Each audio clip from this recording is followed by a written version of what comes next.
Alhamdulillahi Rabbil Alamin. Wabihi nasta'inu ala umuri dunya wad din. Wassalatu wassalamu ala nabiyyina Muhammadin wa ala alihi wa ashabihi ajma'in, amma ba'd. Jamaah sekalian rahimakumullah, terlebih dahulu mari kita kembali hadapkan hati kita kepada Allah Subhanahu wa taala dengan penuh rasa syukur atas segala karunia dan anugerah yang Ia berikan kepada kita semua. Maka hanya kepadanya kita menyembah dan hanya kepadanya kita memohon pertolongan agar kita bisa senantiasa berucap dan berbuat sesuai dengan apa yang Ia ridhai dan Ia cintai.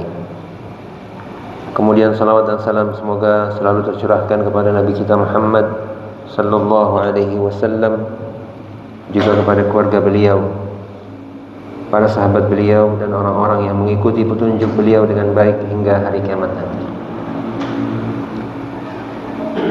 Jemaah sekalian rahimakumullah, kaidah ke-18 yang akan kita bahas pada malam hari ini adalah dari firman Allah Subhanahu wa taala, "Wala yahiqul makru sayyi'u illa bi ahli." Dan rencana jahat itu tidak akan menimpa kecuali pelakunya. Jadi rencana jahat itu tidak lain dan tidak bukan akan merugikan, membinasakan, mencelakai pelakunya sendiri. Nah, ini jamaah sekalian rahimakumullah, sebuah ketentuan yang sudah Allah tetapkan ya, dalam kehidupan dunia ini. Dan kaidah ini diambil dari firman Allah Subhanahu wa taala dalam surat Fatir ayat ke-42 dan 43. Allah Subhanahu wa taala berfirman, "Wa aqsamu billahi jahda aymanihim la in ja'ahum nadhirun la yakununna ahda min ihdal umam. Falamma ja'ahum nadhirun ma zadahum illa nufura istikbara fil ardi wa makra as-sayyi wa la yahiqul makru as-sayyi'u illa bi ahlihi. فهل ينظرون إلا سنة الأولين فلن تجد لسنة الله تبديلا ولن تجد لسنة الله تحويلا."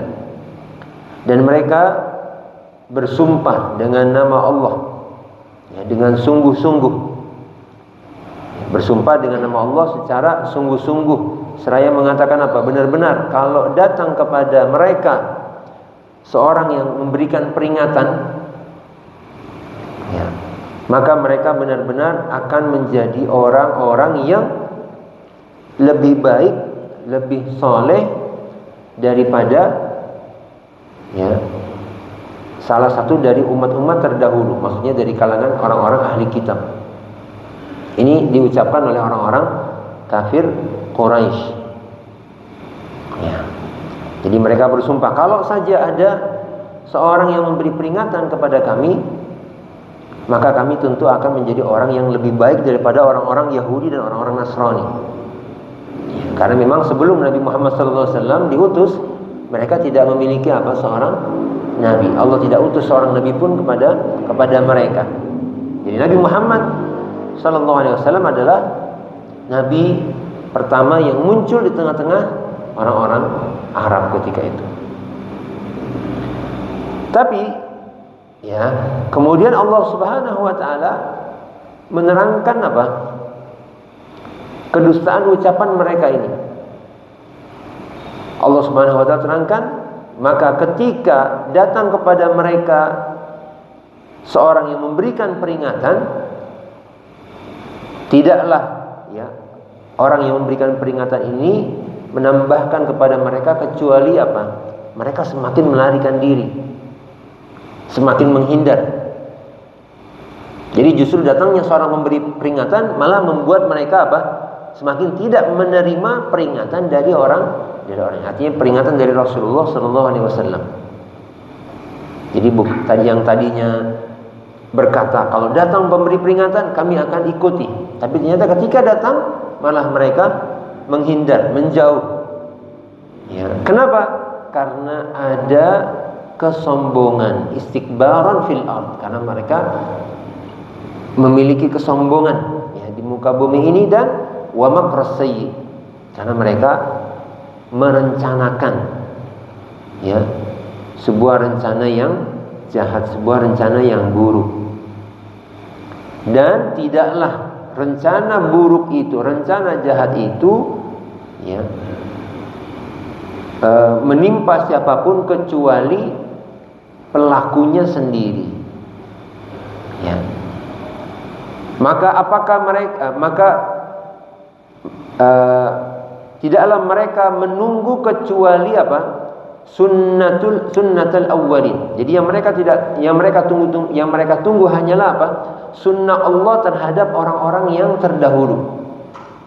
Sunnah Allah itu, sunnah itu artinya apa?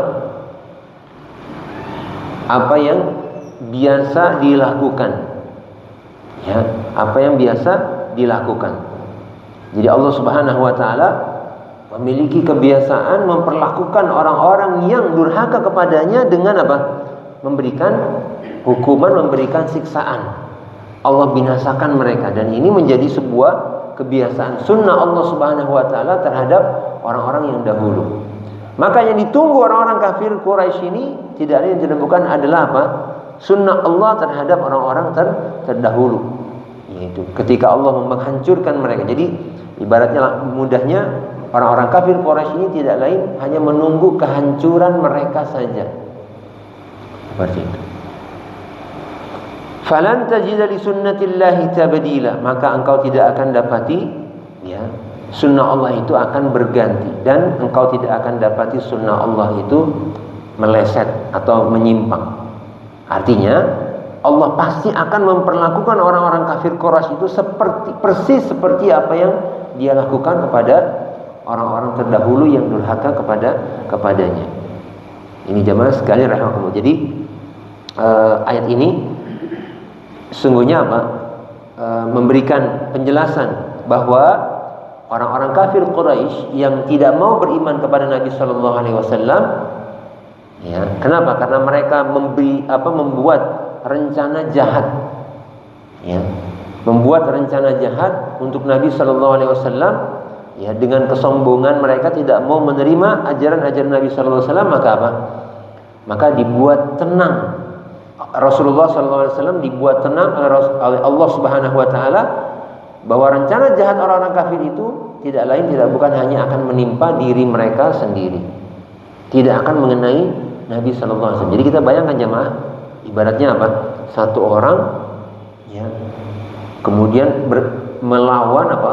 Orang satu kampung, ya, melawan orang satu kampung. Ya, kalau misalkan yang mengikuti beliau ketika di periode Makkiyah kan hanya segelintir saja. Dan itu pun orang-orang yang mustad'afun, orang-orang yang lemah.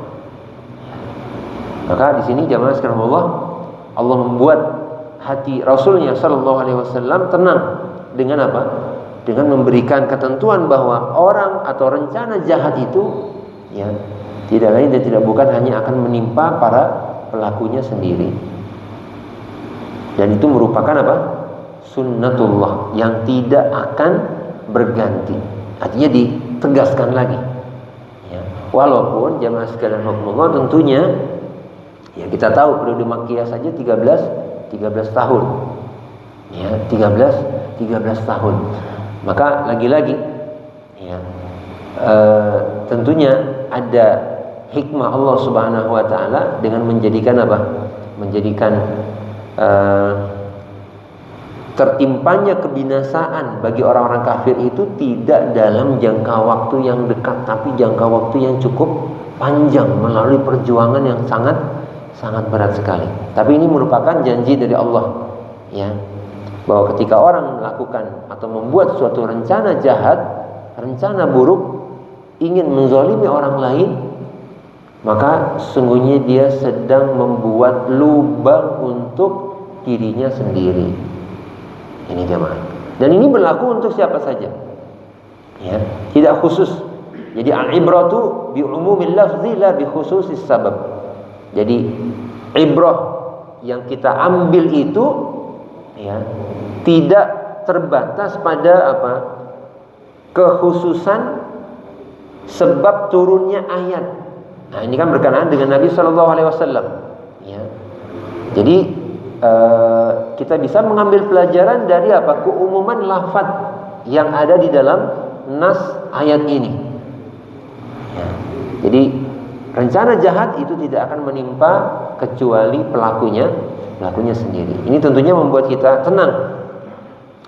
Ya, membuat kita tenang. Apalagi kalau memang misalkan jamaah sekalian Allah kita sedang dalam keadaan cemas, was-was. Ya, ketika misalnya kita mungkin saja ya ada firasat buruk.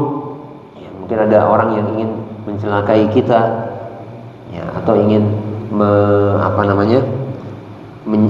membuat sebuah rencana jahat untuk kita.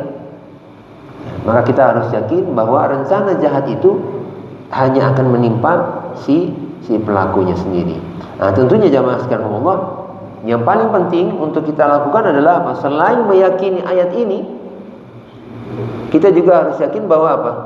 Bahwa penjagaan Allah terhadap seorang hamba itu bergantung pada bagaimana hamba itu menjaga syariat Allah. Bagaimana dia menjaga ketakwaannya kepada Allah. Ya. Jadi walaupun apa?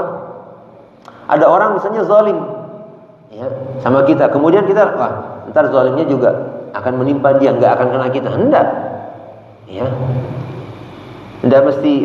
Itu tergantung pada apa? Tergantung pada sejauh apa kita menjaga ketakwaan, keimanan kita kepada Allah. Ya. Maka Imam Ibnu Taimiyah rahimahullah ya, ketika beliau membahas tentang bagaimana cara kita bisa bersabar terhadap gangguan orang lain terhadap diri kita, maka salah satunya adalah apa? Kita sadari bahwa gangguan orang lain itu tidak bukan disebabkan oleh kezaliman diri kita sendiri, dosa kita sendiri. Misalnya ada yang memperlakukan kita dengan cara yang membuat kita tidak nyaman. Ya, maka kita harus sadari bahwa tidak bukan itu adalah akibat dosa kita sendiri. Ya, akibat dosa kita. Tapi yang jelas, ya, kalau kita menyadari bahwa gangguan orang lain itu akan menjadi ujian bagi kita, yang kalau kita hadapi dengan sabar, justru malah akan menggugurkan dosa-dosa kita, sehingga ya, yang buruk itu berubah menjadi kebaikan buat kita. Sementara efek dari perbuatan buruk itu nanti akan kembali kepada pelakunya. Ini jemaah sekalian rahimakumullah. Ya. Maka di sini Allah Subhanahu wa taala juga menegaskan makna kaidah ini dalam beberapa ayat yang lain. Ya ayyuhan nasu innama baghyukum ala anfusikum. Wahai manusia, ya, sungguhnya perbuatan melampaui batas, ya, perbuatan kalian yang melampaui batas itu hanya akan merugikan diri kalian sendiri, mencelakai diri kalian sendiri. Kemudian Allah Subhanahu wa taala juga berfirman, ya, wa qad makara alladziina min qablihim falillahil makru jami'an. Ya, dan sungguh orang-orang yang sebelum mereka itu telah membuat makar. Makar itu apa? Tipu daya, ya, rencana jahat. Ya. Falillahil makru jami'an. Ya. Dan bagi Allah lah segala macam apa? Rencana. Jadi di sini digunakan kata-kata makar juga. Jadi sebenarnya jamaah sekalian Allah, kata-kata makar itu pada zatnya tidak terpuji, tidak tercela. Tidak terpuji, tidak tercela.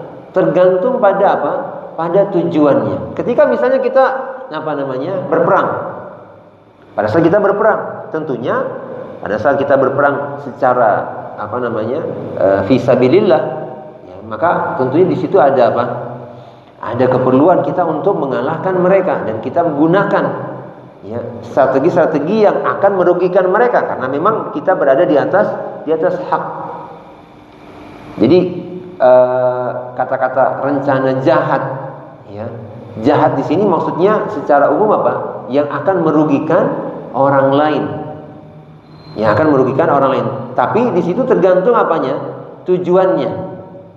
Ya, tergantung tujuannya. Kalau memang itu ditujukan kepada musuh kita, orang-orang kafir misalnya, dalam situasi yang memang membuat kita harus berperang dengan mereka, ya, maka tentu di sini makar di situ ya disesuaikan dengan tujuan yang kita ingin capai. Ya, jadi di sini falillahil makru jami'a, maka bagi Allah lah segala bentuk rencana. Jadi segala sesuatu itu Allah yang menentukan. Ya, segala sesuatu itu Allah yang menentukan. Ya, apakah orang berhasil mencapai apa yang dia rencanakan ya atau tidak, maka di sini Allah Subhanahu wa taala yang menentukan. Ini makna dari apa? Falillahil makru jami'a. Ya'lamu ma taksibu kullu nafs. Dia mengetahui apa yang diusahakan oleh setiap jiwa. Ya. Wa saya'lamul kuffaru liman 'uqbad dar. Dan orang-orang kafir itu akan mengetahui ya milik siapakah ya negeri akhirat itu nanti. Artinya apa? Kesudahan yang baik itu akan jatuh, akan Allah berikan kepada siapa. Orang-orang kafir itu akan tahu Allah akan memberikan kesudahan yang baik bagi siapa jemaah? Bagi orang-orang yang bertakwa. Ini jemaah sekalian. Nah, di sini ini beberapa ayat yang menegaskan kaidah tadi. Beberapa contoh lain atau misalnya kasus yang bisa dijadikan contoh untuk kaidah ini adalah kisah saudara-saudaranya Yusuf. Ya. Saudara-saudaranya Yusuf. Jadi saudara-saudaranya Yusuf dikatakan apa?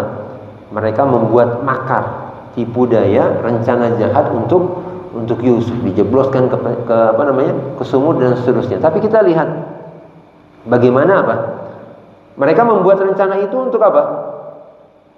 Supaya apa rencananya?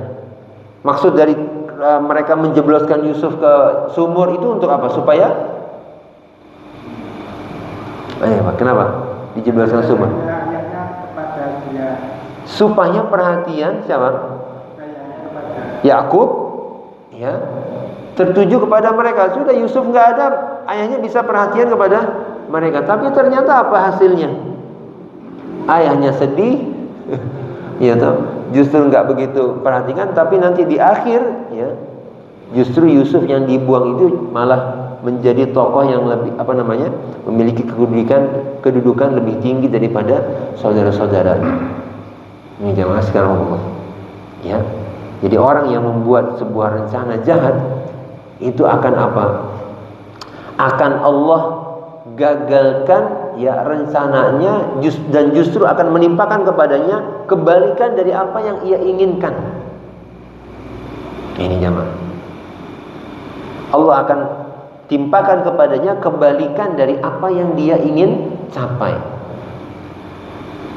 Ya qadarullah, misalnya saya kalau jadi keinget ini saja, misalnya entah ya, kalau ada orang misalnya ingin mencapai suatu kedudukan, ya entah mungkin di ya jabatan politik tertentu atau apa, ya kan mungkin orang kan sekarang itu ya sikat sini sikut sana kan begitu, ya mungkin dia buat rencana-rencana jahat ya tertentu.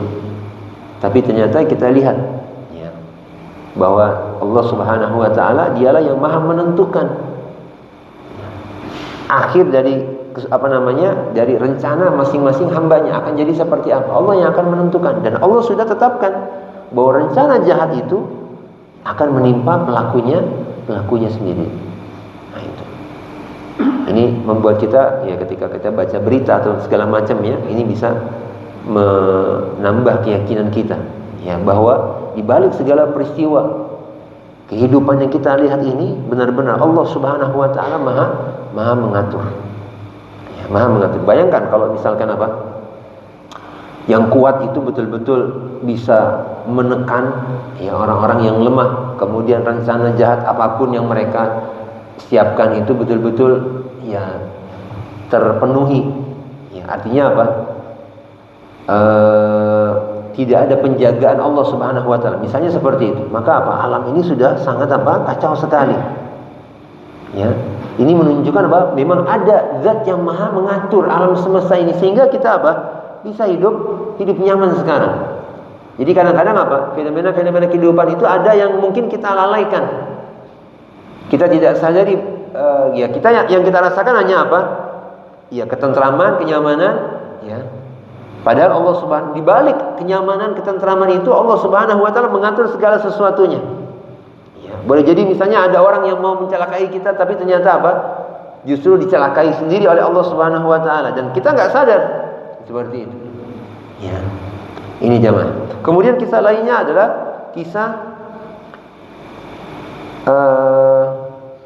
orang-orang yang ingin membunuh Nabi Isa alaihi salam. Ya, orang-orang yang ingin membunuh Nabi Isa alaihissalam. Maka Allah lindungi Nabi Isa, diangkat, kemudian Allah ganti sosoknya dengan orang lain. Sehingga apa? Bahkan mereka yang mau berniat membunuh ini sendiri, mereka nggak yakin bahwa yang mereka bunuh itu adalah Isa. Ya, ini jamaah sekalian Allah. Kemudian juga dalam kisah Fir'aun, ya, bagaimana Fir'aun itu membuat makar terhadap Nabi Musa alaihissalam, dikumpulkan semua tukang sihir, tapi ternyata tukang sihirnya malah beriman kepada Nabi Musa. Ya. Dan banyak sekali. Sampai-sampai apa di sini ada apa namanya pepatah Arab yang mengatakan apa? Barang siapa man hafara li akhihi jubban waqa'a fihi munkabban. Barang siapa yang menggali lubang buat saudaranya, maka dia akan jatuh tersungkur ke dalam lubang itu sendiri, ke dalam lubang yang ia buat sendiri. Nah, ini jemaah sekalian Allah, kita perlu hati-hati. Ya, apalagi kalau misalkan misalnya ya ada seorang membuat rencana jahat ya kepada A, B, C, yang mana A, B, C ini ternyata apa? Di sisi Allah Subhanahu wa taala lebih baik. Ya, daripada yang membuat rencana jahat ini. Maka hati-hati kita kalau misalkan sampai berurusan dengan orang-orang yang ternyata menjadi wali-wali Allah. Jadi kalau wali itu apa definisinya? Orang yang beriman dan bertakwa. Hati-hati jemaah kalau kita berurusan dengan orang yang lebih soleh dari kita. Karena apa? Karena Allah berfirman apa? Dalam sebuah hadis qudsi, "Man 'ada li waliyan faqad adzantuhu bil harb."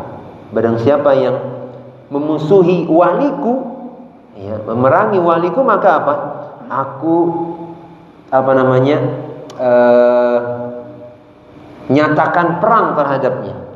Artinya kita nggak akan menang, nggak akan bisa tentram ketika kita berurusan, atau misalnya waliyadzubillah, jangan sampai ya ketika ada orang berkonflik ya dengan orang-orang soleh, ya hidupnya tidak akan pernah akan tentram.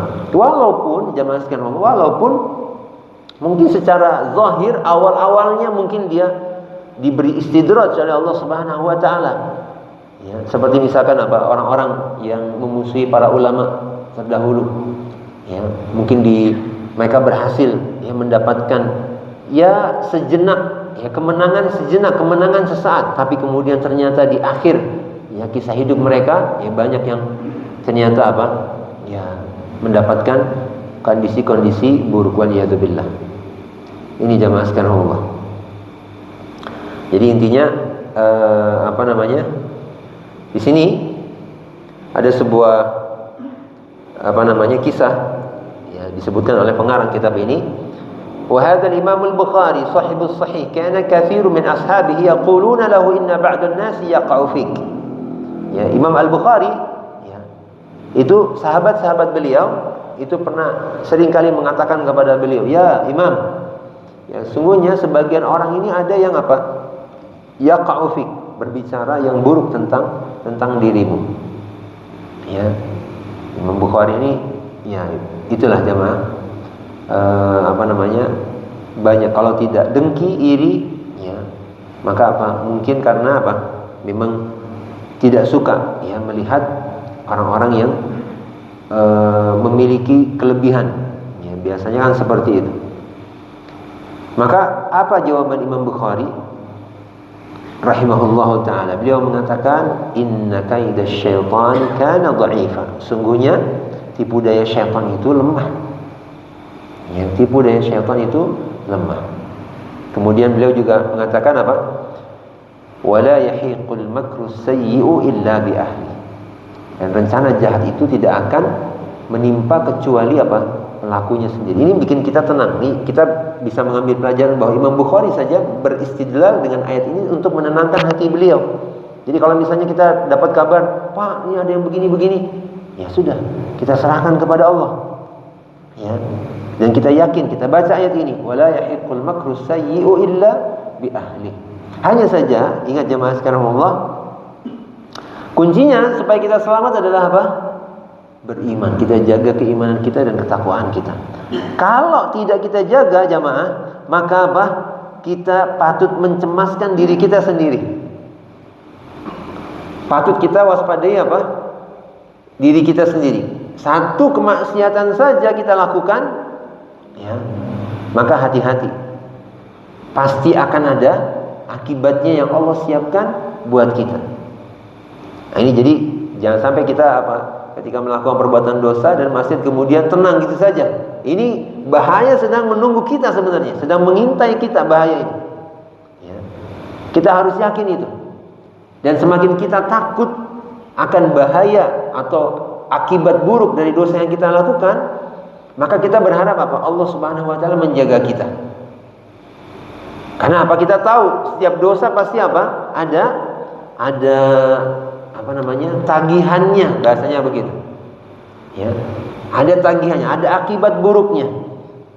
Dan orang beriman, ya, selain dengan dia apa namanya menyesali perbuatan dosa yang sudah dia lakukan, dia juga senantiasa apa? Takut. Ya, ketika dia berbuat dosa, dia segera bertobat, tapi tetap di dalam hatinya apa? Ada rasa takut, khawatir bahwa apa? Bahaya atau akibat buruk dosa itu senantiasa akan mengintai dirinya. Ya. Sebab kalau rasa takut itu hilang, aman-aman saja, maka apa? Ini merupakan apa? Di antara tanda-tanda orang-orang munafik yang menganggap remeh dosa yang mereka lakukan.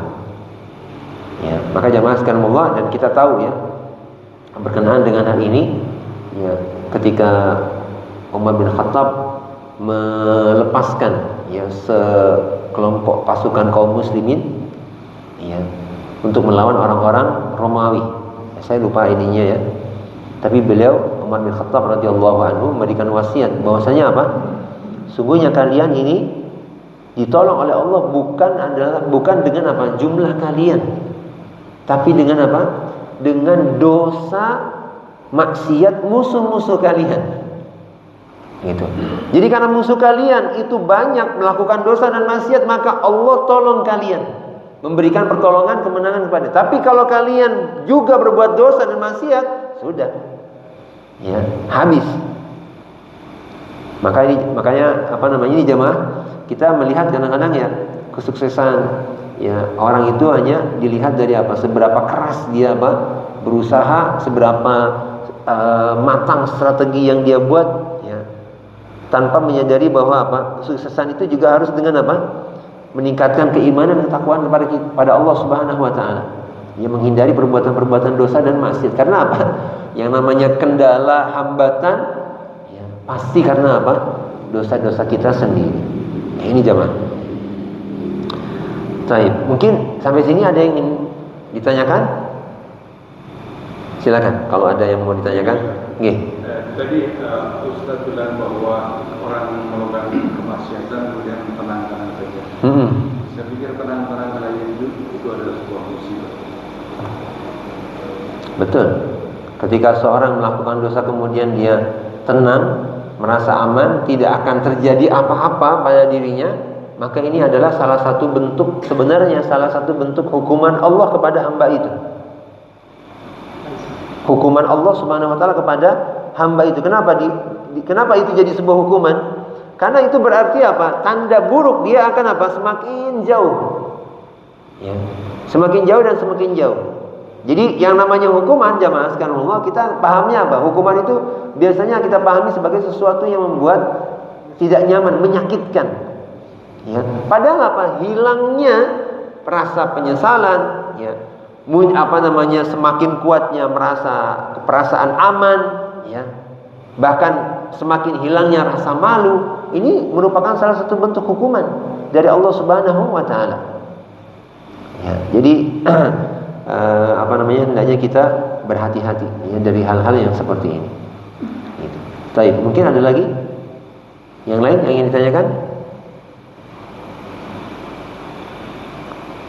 Ya, jadi kalau tidak ada, ya saya tutup ya dengan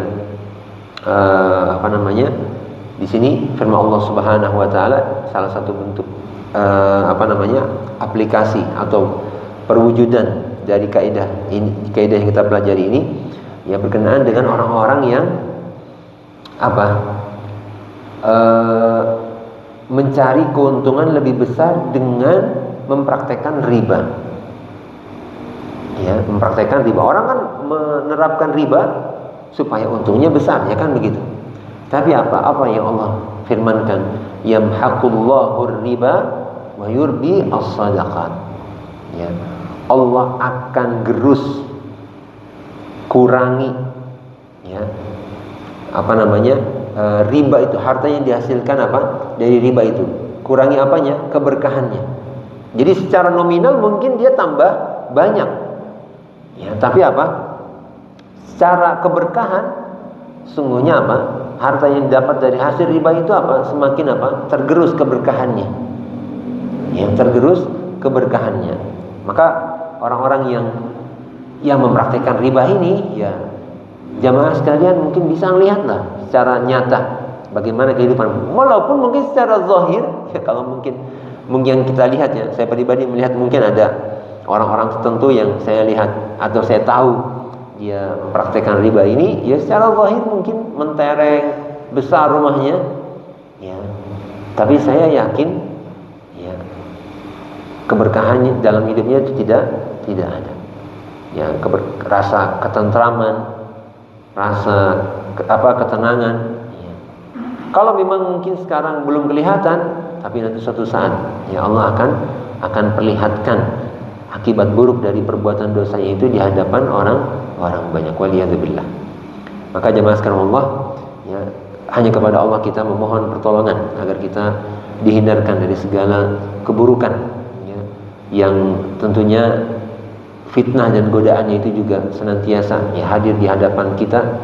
Maka betapa lemahnya diri kita ini ya, kalau bukan karena pertolongan dan bantuan dari Allah Subhanahu wa taala. Demikian apa yang bisa kita kaji pada kesempatan kali ini ya, semoga Allah Subhanahu wa taala memberikan kita ilmu yang bermanfaat dan pertolongan untuk beramal dengan ilmu yang kita miliki. Barakallahu fikum wa jazakumullahu khairan wa sallallahu ala nabiyyina Muhammad wa ala alihi wa sahbihi ajma'in wa akhiru da'wana alhamdulillahi rabbil alamin. Subhanakallahumma wa bihamdika asyhadu an la ilaha illa anta astaghfiruka wa atubu ilaik.